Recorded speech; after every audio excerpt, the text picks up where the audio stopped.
आज दिन के अंत तक हमें अपने गांव शिवानगरी के लिए प्रस्थान करना होगा। गांव शिवानगरी? लेकिन किस लिए पिताश्री?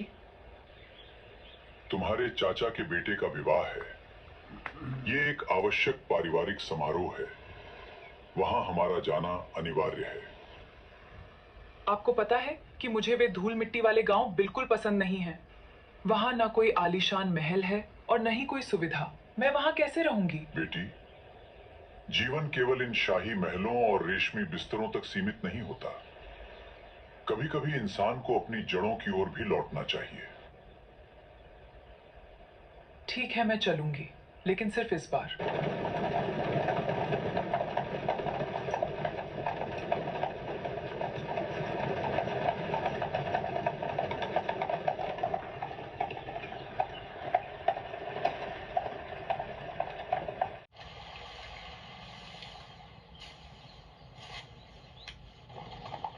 रथ रोको, जल्दी।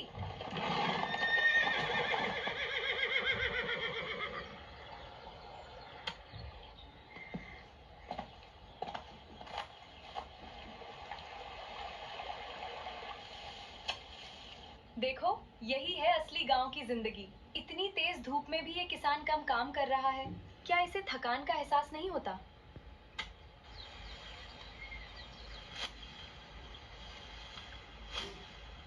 उसे ये बेरुखी बिल्कुल पसंद नहीं आई। उसे उम्मीद थी कि वो देहाती युवक उसके सौंदर्य और शाही वस्त्रों से प्रभावित होकर उसकी ओर जरूर देखेगा, मगर उस युवक की ये खामोशी जैसे उसके अहंकार को सीधी चुनौती दे रही थी। प्रतीत होता है इसे हमारी बातों से कोई फर्क ही नहीं पड़ता।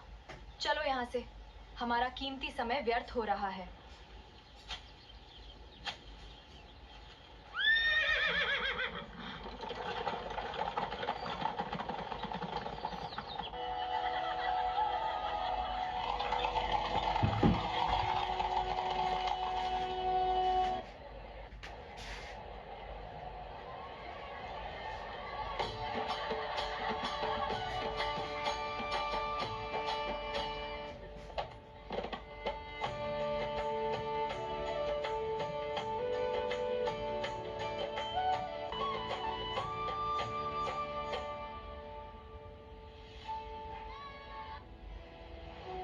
यही वही किसान युवक था, लेकिन अब उसके शरीर पर मिट्टी से सने हुए कपड़े। देखो, वही खेत वाला कृषक, और विवाह के इस समारोह में भी आ गया।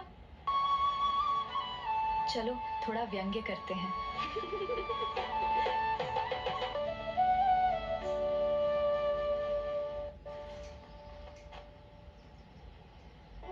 अरे भ्राता, सीधे खेत से ही आ गए क्या? कम से कम इस समारोह में आने से पहले अपने वस्त्र तो बदल लेते।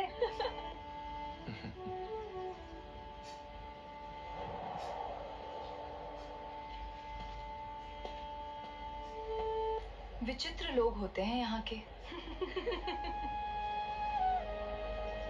उसे जरा भी आभास नहीं था कि जिसका वो उपहास उड़ा रही थी वो कोई साधारण मनुष्य नहीं था।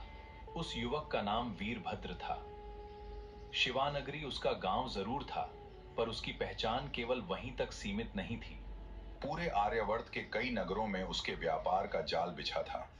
हजारों लोग उसके अधीन काम करते थे और करोड़ों का व्यापार उसकी एक योजना से चलता था। परंतु इन सब के बावजूद उसने अपनी सादगी और अपनी जड़ों को कभी नहीं छोड़ा था, जबकि उसके लिए वो अब भी केवल मिट्टी में लथपथ एक किसान था।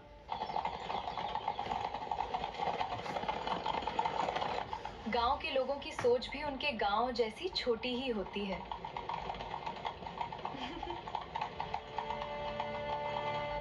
राजगढ़ लौटते ही वो फिर से अपनी उसी चमकती हुई दुनिया में मग्न हो गई। बड़े महल, महंगे रथ और हर शाम होने वाली शाही सभाएं। उसे लगा कि गांव की वो छोटी सी घटना अब पीछे छूट चुकी है। वो फिर से उसी अहंकार और आत्मविश्वास के साथ अपने पिताश्री के व्यापार में हिस्सा लेने लगी थी। उसे जरा भी अंदाजा नहीं था कि उसके घमंड की बुनियादें बहुत जल्द हिलने वाली थीं।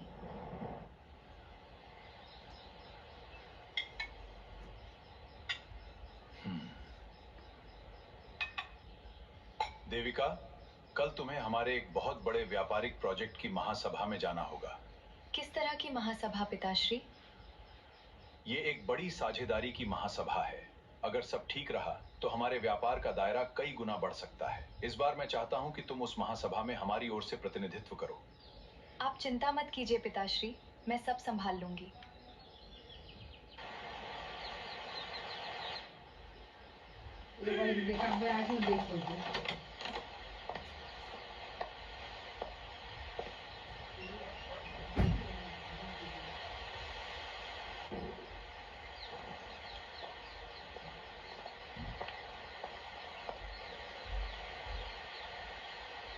अरे तुम?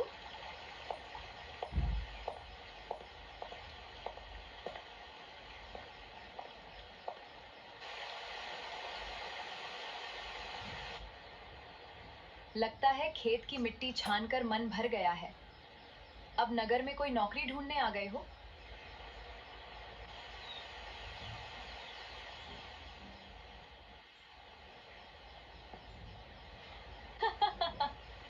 वैसे ये बहुत बड़ा व्यापार भवन है।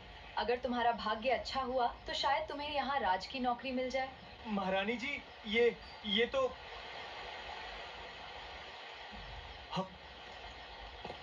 विचित्र और मूर्ख लोग होते हैं यहाँ।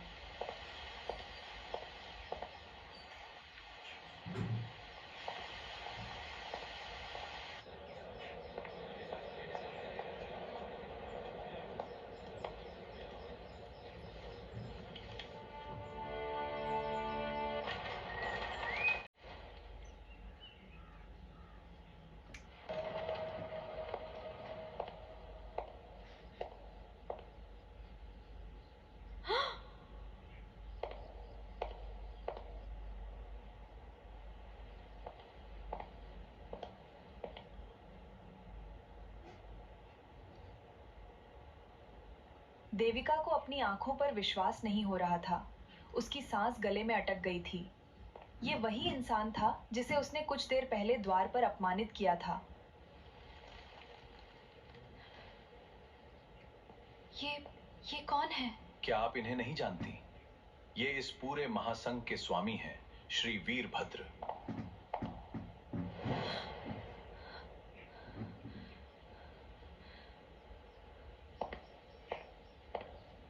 देविका का हृदय जोर जोर से धड़कने लगा।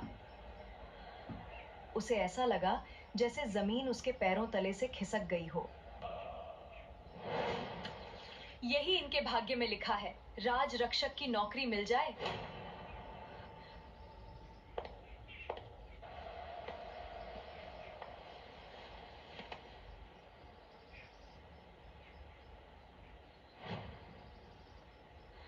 सभा का आरंभ करते हैं।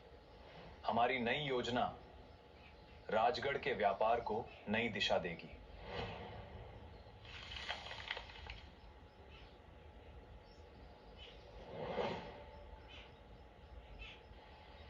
गंदे वस्त्र, द्वारपाल की नौकरी,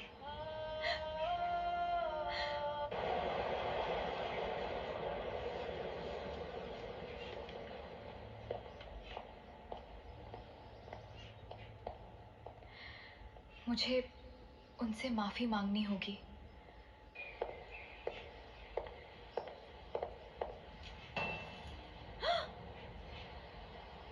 महारानी जी, स्वामी अभी व्यस्त हैं, आप अंदर नहीं जा सकती। मुझे उनसे एक आवश्यक कार्य है, सिर्फ 2 पल।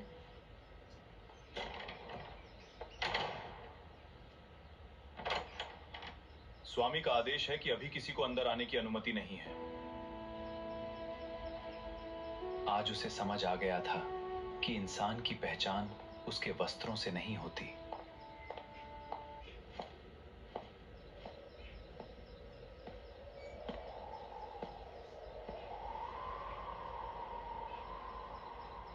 देविका रात भर जागती रही। बाहर राजगढ़ की रोशनियां जगमगा रही थीं, मगर उसके भीतर एक भयानक सन्नाटा था। खेत का वह दृश्य, विवाह का वो व्यंग्य और आज के ताने, है ना? हर स्मृति उसके सीने पर खंजर की तरह चल रही थी। जीवन में पहली बार उसे भान हुआ कि अहंकार इंसान को कितना तुच्छ बना देता है। उसे बार बार वीरभद्र का वो प्रोवकार चेहरा याद आ रहा था, जिसने हर अपमान का जवाब सिर्फ अपनी गहरी शांति से दिया था। प्रभात की पहली किरण के साथ ही देविका ने एक कठोर निर्णय कर लिया था।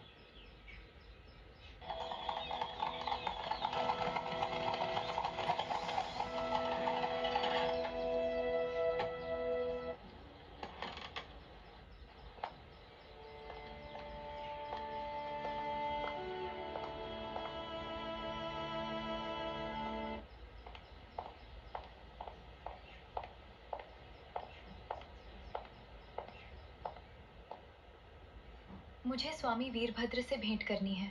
महारानी जी, क्या आपके पास उनसे भेंट की पूर्व अनुमति है? नहीं, परंतु मुझे उनसे एक अत्यंत आवश्यक कार्य है। महारानी जी, स्वामी ने आपको अंदर आने की अनुमति दी है।